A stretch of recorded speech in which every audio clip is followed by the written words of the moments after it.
Αυτό το τσάι με τα άνθη πορτοκαλιού είναι θεϊκό. Καλό είναι. Φλούφλι. Φλούφλι. My dear Φλούφλι. Θα πρέπει να εκτιμάμε τις μικρές απολαύσεις της ζωής. Μέχρι να βρούμε το βαθύτερο νόημά της. Ακόμα ψάχνεις να βρεις το βαθύτερο νόημα εσύ? Δεν σου φτάνει που σε επικήρυξαν όλα τα μοναστήρια και η Μητρόπολη της Ελλάδος? Τι έκανε, λέει? Που λέει ο λόγος. Τέλος πάντων, άμα συνεχίζεις να τους παίρνεις τηλέφωνο και να τους ρωτάς για τζακούζια, θα τους επικηρύξουνε. Φλούφλι, τελείωσε πια αυτή η ιστορία. Πάει. Εντάξει, το εμπέδωσα. Το βαθύτερο νόημα της ζωής μου δεν είναι να γίνω καλόγρια. Μου πέφτει βαριά η καλογερική. Πάλι καλά που το κατάλαβες. Νιώθω όμως ένα κενό μέσα μου.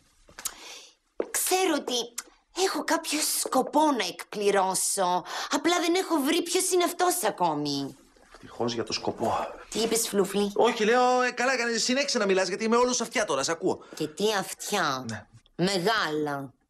Σου λέω να κάνεις μια πλαστικούλα, αλλά δεν ακούς. Anyway, είμαι αποφασισμένη να βρω το βαθύτερο σκοπό της ζωής μου. Μάλιστα. Και πώς ακριβώς σκέφτεσαι να το κάνεις αυτό? Watch me. Didi. Didi, πα. Χαρτί, my dear Didi, και μολύβι, παρακαλώ.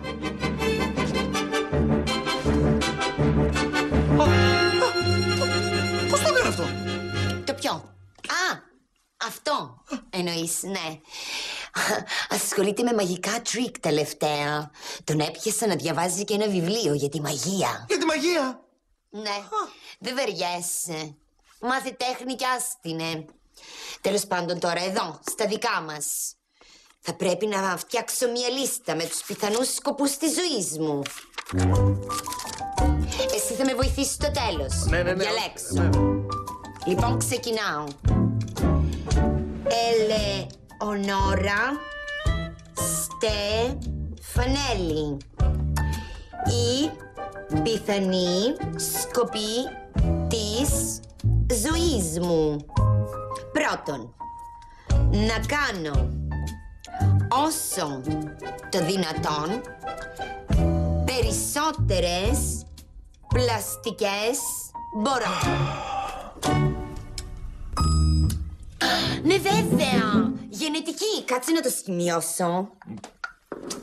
Κάτσε, το χάσα. Τι σχέση έχει η γενετική με σένα? Μα βρε, Φλούφλι, δεν το καταλαβαίνεις. Μπορεί σκοπός της ζωής μου να είναι να γίνω γενετίστρια. Όχι, βγάζει νόημα.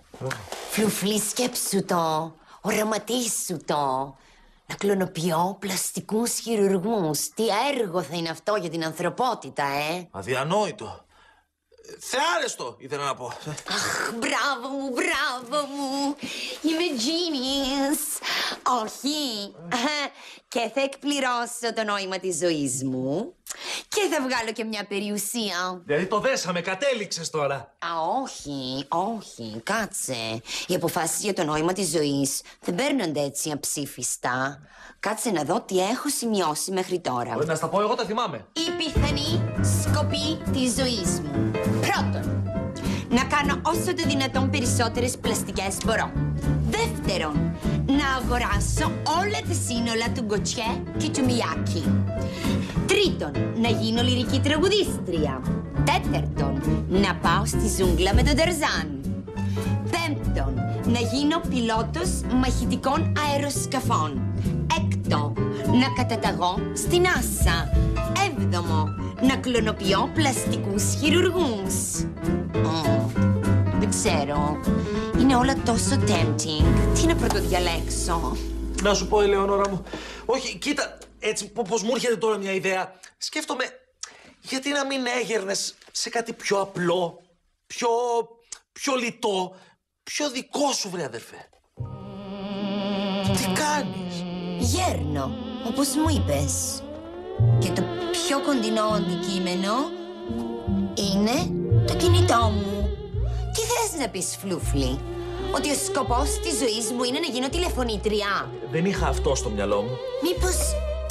Μήπως είναι κάτι άλλο? Μήπως Το βαθύτερο νόημα της ζωής μου βρίσκεται κάπου αλλού. Ωραία. Γιατί δεν σκέφτεσαι κάτι από το παρελθόν σου? Μια σκηνή που σε έκανε πραγματικά ευτυχισμένη. Καλό αυτό. Για να δω. Το βρήκα. Πες το, μη με κρατάς σε αγωνία. Ευτυχισμένη πολύ ήμουνα όταν αποφάσισα να κάνω παιδί. Εδώ τα γονίδια. Πες μου μόνο μέρος και ώρα. Ναι, αλλά δεν μου είχε αρέσει βέβαια καθόλου η ιδέα ότι η κοιλιά μου θα φουσκώσει σαν μπαλόνι, Άρα, γιοκ, παιδί. Άρα θα υιοθετήσω. Αυτό είναι. Συγγνώμη. Μπράβο μου. Είμαι genius. Είμαι genius. Πώς τα σκέφτομαι αυτά. Αυτό είναι. Θα υιοθετήσω ένα παιδί φλούφλι. Τι λες, δεν είναι καταπληκτική ιδέα? Λοιπόν, και θα εκπληρώσω το νόημα της ζωής μου. Και θα αποκτήσω το παιδί χωρίς περιττά κιλά. Είμαι genius.